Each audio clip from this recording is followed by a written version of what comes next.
Good morning guys. আজি আকৌ নতুন এটা ভিডিঅ' আপোনালোকৰ ওচৰত লৈ গৈ আছোঁ। এয়া মই আজি আপোনালোকক দেখুৱাব বিচাৰোঁ মোৰ ঘৰখন কি অৱস্থা হৈ আছে চাওক। আৰু এতিয়া আমাৰ ঘৰখন সম্পূৰ্ণ হ'বলৈ গৈ আছে। আমাৰ সপোনৰ ঘৰ।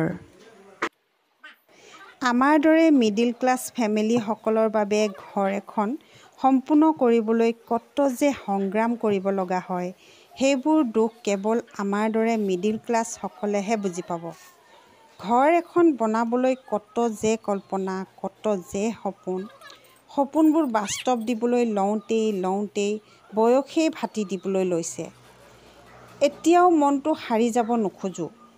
এধাপ এধাপকৈ সপোনবোৰ বুটলি গৈ আছোঁ।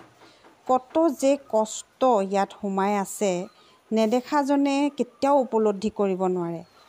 পুৰণি ঘৰখন যেতিয়া ভাঙি নতুন ঘৰ বনাইছিলোঁ, তেতিয়া বহুত উদ্যমেৰে ঘৰখন সলাই ভঁৰালৰ তলত থাকিছিলোঁ প্ৰায় 2 বছৰ। কিন্তু আমি মিডিল ক্লাছ। ঘৰখন একেবাৰে সম্পূৰ্ণ কৰিব নোৱাৰোঁ, কিন্তু সপোনবোৰ বহুত ডাঙৰ। সেয়ে থমকিব লগা হ'ল। ভঁৰালৰ তলত থাকোঁনো কেনেকৈ ইমান দিন।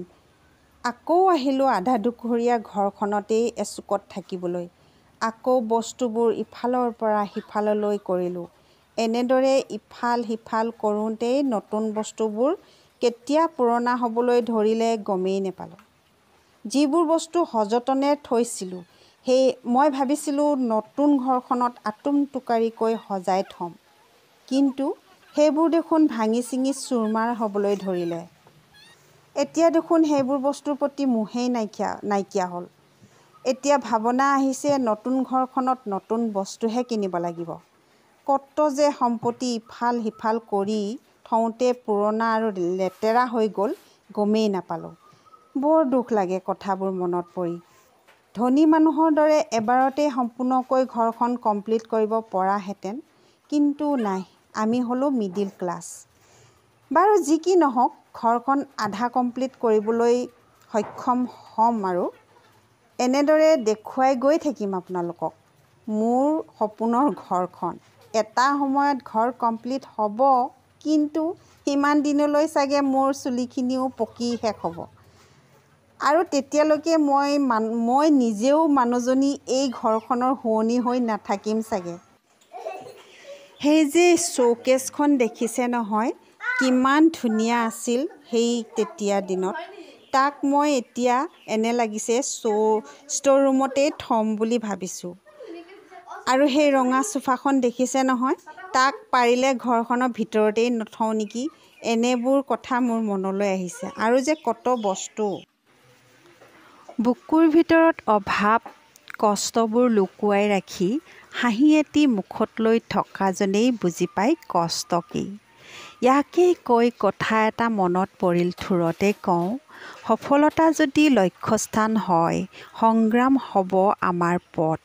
নিয়মানুৱৰ্তিতা গাড়ীত উঠি আমি আগবাঢ়িব লাগিব, য'ত থাকিব অধ্যৱসায় আৰু সুচেষ্টাৰ চকা। সপোনৰ বেগত আমি গাড়ী চলাম, বাস্তৱতাৰ ব্ৰেক সহিত। দামী দেৱালৰ কংক্ৰিটময় ঘৰ যিমানেই ডাঙৰ নহওক কিয়, মাটিৰ চোতাল খেৰেৰে সজোৱা যিমানেই সৰু ঘৰ নহওক কিয়, ঘৰ বুলি ক'লে মা দেউতাকহে বুজায়। ঘৰ বুলি ক'লে ল'ৰা ছোৱালী বাই ভনী, ল'ৰালি ধেমালি, অলপ কাজিয়া আৰু অলপ বেছি মৰম বুজায়।